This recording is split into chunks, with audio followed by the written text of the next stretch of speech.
कुछ देर के बाद अभिनव अनन्या को लेकर हॉस्पिटल पहुंच चुका था। उसने उसे भर्ती करवा दिया था। इस बीच पुलिस भी अनन्या से मिलने और उसका बयान लेने के लिए वहां पहुंच गई थी। अभिनव अनन्या के प्राइवेट रूम के बाहर बैठा दरवाजे की तरफ देख रहा था। उसकी आंखों में चिंता थी, लेकिन ये चिंता उसे अनन्या की नहीं बल्कि अपनी थी। उसने उन लोगों को जिस तरह से मारा था, उससे अनन्या को अभिनव पर शक हो सकता था। ऐसे में वो भगवान से यही दुआ कर रहा था कि किसी तरह से अनन्या ने वो सब ना देखा हो जो अभिनव ने उन लड़कों के साथ किया था। जब अनन्या को होश आया तो डॉक्टर ने नर्स से कहा कि वो अभिनव को अंदर बुलवा ले, लेकिन अनन्या ने साफ मना कर दिया था। वो अभिनव से नहीं मिलना चाहती थी।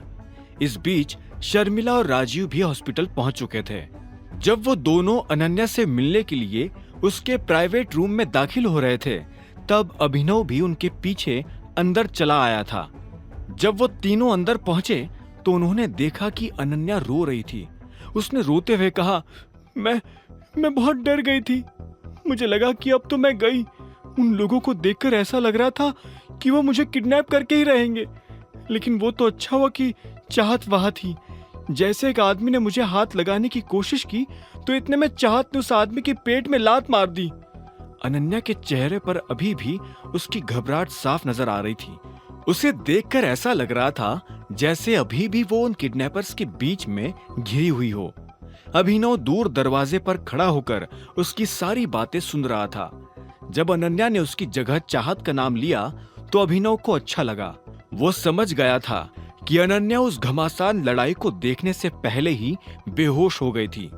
वो घबराहट में ये भी भूल गई थी कि उन लोगों को चाहत ने मारा था या अभिनव ने।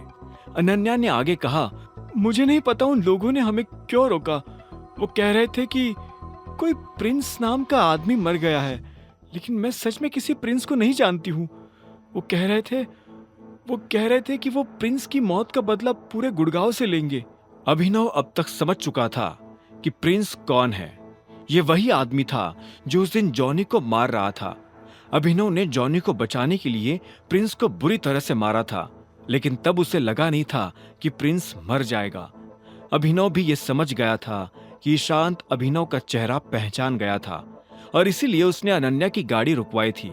इधर अभिनव के दिमाग में ये सारी चीजें चल रही थी और उधर अनन्या भी बोलती चली जा रही थी।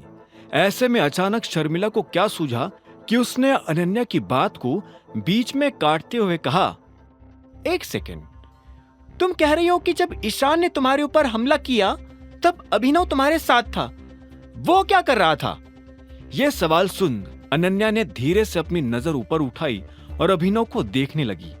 एक पल के लिए दोनों ने एक दूसरे को देखा और आखिर में अनन्या ने कहा, ये कुछ नहीं कर रहा था। मुझे पुलिस ने बताया कि जब हमारे साथ ये सब हो रहा था तब ये गाड़ी के पीछे छुपा हुआ था। यह सुनते ही अभिनव का मुंह खुला का खुला रह गया था। इससे पहले कि वो कुछ कह पाता, शर्मिला ने कुड़ते हुए कहा, मुझे पता था मुझे पता था कि ये निकम्मा ऐसे टाइम पर कुछ नहीं करेगा। ना सिर्फ ये फटीचर है बल्कि फट्टू भी है। शर्मिला, शांत हो जाओ, राजीव ने बीच में कहा। ऐसे में शर्मिला उसे भी चुप करवाते हुए बोली, नहीं राजीव, तुम ज्यादा उसका पक्ष मत लो। ये लड़का एक नंबर का बेवकूफ है।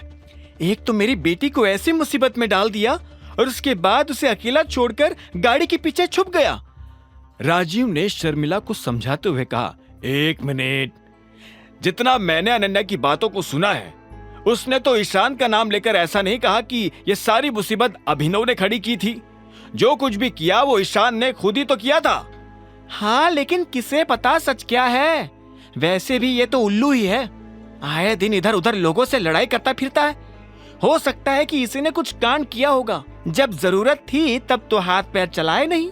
मेरा तो ना इस लड़के पर से विश्वास ही उठ गया है। समझ नहीं आता कोई दादा अपनी पोती के लिए इतना वाहियात आदमी कैसे चुन सकता है। शर्मिला ने चिढ़ते हुए कहा। अभिनव उन दोनों की बहस को बस सुन रहा था। उसके पास कहने के लिए कुछ नहीं बचा था। अगर उसे मौका मिलता भी तो भी वो कुछ नहीं कहना चाहता था। वो अनन्या के प्राइवेट रूम से बाहर निकला और फिर से कॉरिडोर में आ गया। जैसे वो कॉरिडोर में आया तो उसने देखा कि सामने से चाहत भी चली आ रही थी। जैसे उसने अभिनव को देखा तो बोली, अनन्या को होश आ गया? अभिनव ने हाँ में सिर हिला दिया। अभिनव का बुझा हुआ चेहरा देख चाहत की इच्छा हुई कि वो पहले अभिनव का हाल पूछे, लेकिन उसने अपने ख्याल को जाने दिया और खुद अनन्या के प्राइवेट रूम में चली गई। वो कुछ देर तक अंदर रही और उसके बाद बाहर आ गई। इधर अभिनव भी डॉक्टर से बात कर रहा था। डॉक्टर ने अभिनव से कहा, चिंता करने जैसा कुछ नहीं है, इन्हें बस पैनिक अटैक आया था। आप चाहे तो शाम तक इन्हें घर ले जा सकते हैं। थैंक यू डॉक्टर, अभिनव ने कहा और फिर से कॉरिडोर में लगी बेंच पर आकर बैठ गया। चाहत उसके बगल में आकर बैठी और बोली, तुम ठीक हो?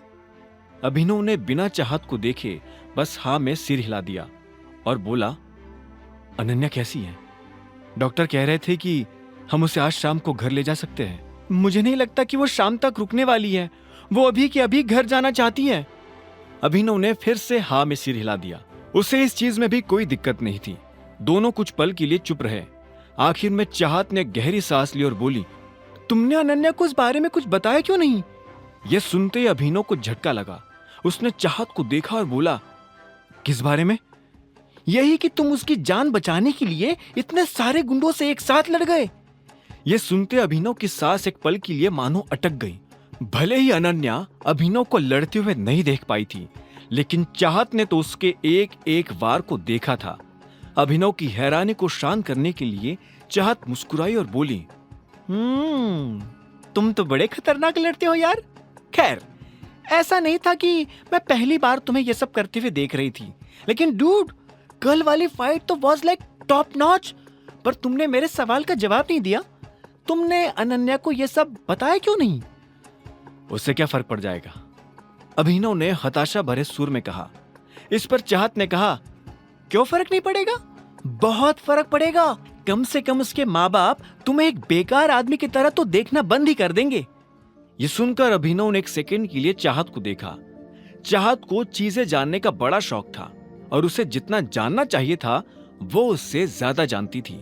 अगर वो ईशान जैसे आदमी को जानती थी तो उसके लिए यह पता लगाना भी कोई बड़ी बात नहीं थी कि टाइगर कौन है। अभिनव ने आगे कहा, मैं वैसे भी बेकार ही तो हूं। मेरा और अनन्या का कोई मैच ही नहीं है। हम दोनों का एक भी गुण तो नहीं मिलता। ये तो किस्मत खराब थी, इसलिए हम दोनों एक दूसरे के साथ फंसे हुए हैं। हालांकि मैं फिर भी कोशिश कर रहा हूं कि एटलीस्ट चीजें शांति से चलती रहे। यह सुनते ही चाहत ने उसे एक सेकंड के लिए देखा और बोली, अभिनव, ऐसा कुछ तो है जो तुम मुझे बताना नहीं चाहते हो। तुम मुझसे कुछ छुपा रहे हो क्या? अभिनव ने यह सुनते ही अपना गला साफ किया और बोला, अगर तुम्हें यह डाउट हो रहा है कि मैंने फाइट करना कहां सीखा तो मैं बता देता हूं। मैं सड़कों पर, गलियों में, गंदे स्कूल्स में, मैदानों में और यहां तक कि कॉलेज में भी बहुत लड़ा हूं। मैं अनाथ हूं, इसलिए मुझे अपनी जगह बनाने के लिए लड़ना पड़ता था। लड़ना मेरा शौक नहीं, मजबूरी है। और सच बताओ तो मुझे लड़ने के अलावा और कुछ आता भी नहीं। मुझे जिंदा रहने के लिए लड़ना पड़ता है। इतना कहते ही अभिनव ने अपना चेहरा नीचे झुका लिया। अगर इस वक्त चाहत उसकी आंखों में देखती तो वो समझ जाती कि अभिनव झूठ बोल रहा है। चाहत ने उसकी बात सुनकर एक गहरी सांस ली और बोली, ठीक है, टाइम टू गो। फिर कभी मिलेंगे, तसल्ली से बातें करेंगे। इतना कहते ही चाहत अपनी जगह से उठी, अभिनव को देख मुस्कुराई और आखिर में हॉस्पिटल से निकल गई। अभिनव उसे जाते हुए देख ये सोच रहा था कि आखिर चाहत उसके बारे में जानने के लिए इतनी बेताब क्यों है। क्या बात है मिस्टर बेकार, अब आप बेंच तोड़ रहे हैं? मुझे तो लगा था कि आप निकल गए होंगे। अभिनव को पीछे से किसी की आवाज आई। अभिनव आवाज सुनते ही समझ गया था कि ये शर्मिला की आवाज है। वो खड़ा हुआ और पलटा तो पाया कि शर्मिला और राजीव अनन्या के कमरे से बाहर आ गए थे। राजीव नजर नहीं आ रहा था। अभिनव ने अनुमान लगा लिया था कि वो डॉक्टर से मिलने गया होगा। हम लोग घर जा रहे हैं, तुम भी अपने हिसाब से पहुंच जाना, शर्मिला ने कहा और अनन्या की तरफ देखने लगी। अनन्या भी गुस्से में अभिनव को घूरते हुए देख रही थी। आखिर में शर्मिला ने कहा, चलो। अभिनव अब उन्हें बाहर जाते हुए देख रहा था। उनके लिफ्ट में घुसते ही अभिनव ने गहरी सांस ली। वो इतना तो समझ गया था कीन जैसे लोगों की नजर में आने के लिए उसे अपने खून की आखिरी बूंद भी खर्च करनी पड़ सकती है। तभी राजीव उसके पास आया और बोला, तुम यहां क्यों खड़े हो? और शर्मिला और अनन्या कहाँ है? वो दोनों निकल गए हैं। राजीव ने इसके आगे कुछ नहीं पूछा। इन तीनों के बीच क्या हुआ होगा, राजीव ये पहले ही समझ चुका था। उसने भी एक गहरी सांस ली और फिर अपनी जेब से गाड़ी की चाबी निकालकर अभिनव की तरफ बढ़ाते हुए कहा, यह अनन्या की गाड़ी की चाबी है, तुम उसे लेकर घर आ सकते हो। और इतना कहकर राजीव भी वहां से बाहर निकल गया। अभिनव देख पा रहा था कि उन तीनों में अगर कोई अभिनव का सबसे ज्यादा ध्यान रखता था तो वो राजीव था। अभिनव नीचे आया और अनन्या की गाड़ी में बैठ गया। तभी उसे याद आया कि वो इन सब चक्करों में नंदिता को फोन लगाना तो भूल ही गया था। एक बार घर जाने के बाद शायद वो नंदिता को फोन नहीं लगा सकता था, इसलिए उसने अपनी जेब से कार्ड निकाला और नंदिता को फोन मिला दिया। पहली घंटी बजते ही नंदिता ने फोन उठा लिया और बोली, अगर तुमने फोन करने में 1 मिनट की भी देरी कर दी होती ना तो मैं तुम्हें जान से मार देती। नाम बताने से पहले पहचान गई किसका फोन है? हाँ, क्योंकि किसी की हिम्मत नहीं है कि मेरी परमिशन के बिना कोई मुझे फोन कर ले। ये काम सिर्फ एक ही आदमी कर सकता है, टाइगर। सही बात है। वैसे कल मैं तुम्हें कहना भूल गया, तुम तो काफी बड़ी हो गई हो नंदिता। अभिनव प्लीज मुझे नंदिता मत बुलाओ, उधर से अलायना ने कहा। अभिनव उसके मुंह से यह सुनकर एक सेकंड के लिए शांत हो गया। फिर उसने पूछा, क्यों, तुम्हारा नाम नंदिता ही तो है? नहीं, अब नहीं है। जब से तुम गए थे तब से मेरी भी दुनिया बदल गई थी। अब दुनिया की नजर में मैं नंदिता नहीं, अलायना हूं। जैसे तुम अभिनव नहीं, टाइगर हो, अलायना ने कहा।